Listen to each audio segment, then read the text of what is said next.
민수기 27장.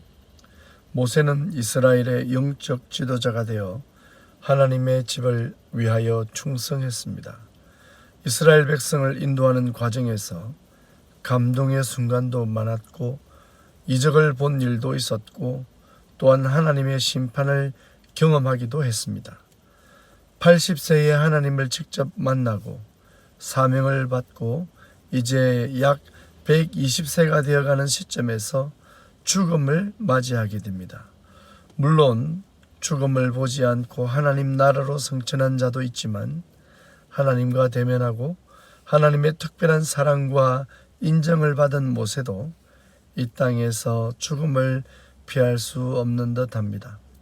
사실 모세가 가나안 땅까지 들어갈 수 있었으나 하나님은 모세가 하나님의 명령을 어기고 바위를 자신이 들고 있던 지팡이로 2번 치며 물을 흐르게 한 사건이 원인이 되어 가나안 땅을 밟지 못하게 되었다고 성경은 분명히 밝히고 있습니다.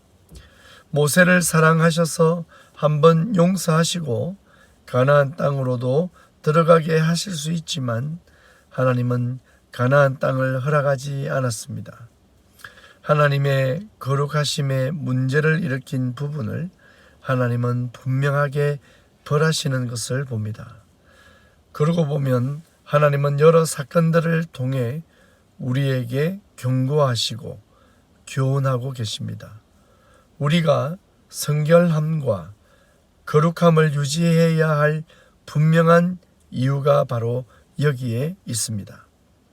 이스라엘 백성 중에 단 2명만 가나안 땅으로 들어갔습니다. 모세에게도 그 땅이 허락되지 않았습니다. 우리는 하나님 나라를 이미 선물로 받았습니다. 그러나 그 나라에 입성하기까지 우리는 우리에게 주어진 사명에 최선을 다해야 하며 충성을 해야 할 것입니다. 우리에게 주신 사명과 명령을 기억하고 묵묵히 그 일을 감당해야 하겠습니다. 모세가 구원을 받지 못했거나 이스라엘 백성들이 광야에서 죽었다고 해서 그들이 하나님에게 심판을 받고 구원을 받지 못했다고 생각하지는 않지만 적어도 하나님이 요구하시는 영적 수준, 믿음의 수준은 결코 쉬운 것이 아닙니다.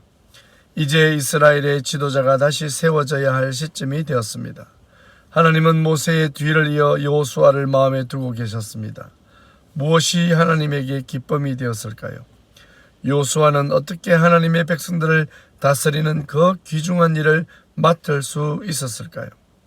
18절에서 하나님이 왜 선지자 여호수아를 그렇게 귀하게 여기셨는지 알 것 같습니다. 여호와께서 모세에게 이르시되 눈의 아들 여호수아는 그 안에 영이 머무는 자니 너는 데려다가 그에게 안수하라 라고 했습니다. 하나님의 사람은 하나님의 영이 머무르는 자여야 합니다. 성령으로 충만해야 합니다. 모세와 여호수아는 사실 성령 시대, 즉 성령을 보혜사로 보내주신 때와는 전혀 다른 시대를 살았습니다. 그러나 특별하게 여호수아 안에는 하나님의 영이 머물렀습니다. 그 영은 하나님의 영입니다. 하나님의 임재의 축복이 여호수아에게 있었습니다. 여호수아는 안수를 받고 이스라엘을 위한 지도자로 준비되어졌습니다. 이제 이스라엘은 새로운 지도자 여호수아를 존귀하게 여기며 그에게 순종해야 합니다. 제사장 엘르아살은 우림의 판결로 하나님의 뜻인지 아닌지를 다시 한번 확정하게 됩니다. 이 모든 일을 모세에게 부탁하시고 모세는 하나님의 명령을 따라 모든 일을 순종했습니다. 이제 이스라엘은 새로운 지도자 여호수아의 말에 귀를 기울이며 여호수아의 명령에 복종해야 합니다. 하나님은 시대마다 지도자를 세우시고 그의 백성을 구원으로 인도하십니다. 여호수아는 오실 메시아의 예표이기도 합니다.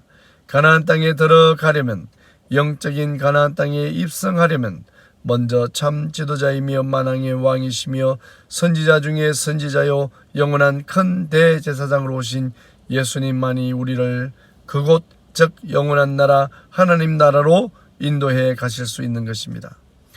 그리고 우리에게 요구하시는 태도는 하나님의 아들을 존귀하게 여기는 마음과 순종입니다. 예수 그리스도를 존중히 여기며 하나님의 말씀에 순종할 때만 우리는 구원을 얻게 될 것입니다. 그리고 영원한 하나님 나라에 입성하게 될 것입니다. 샬롬.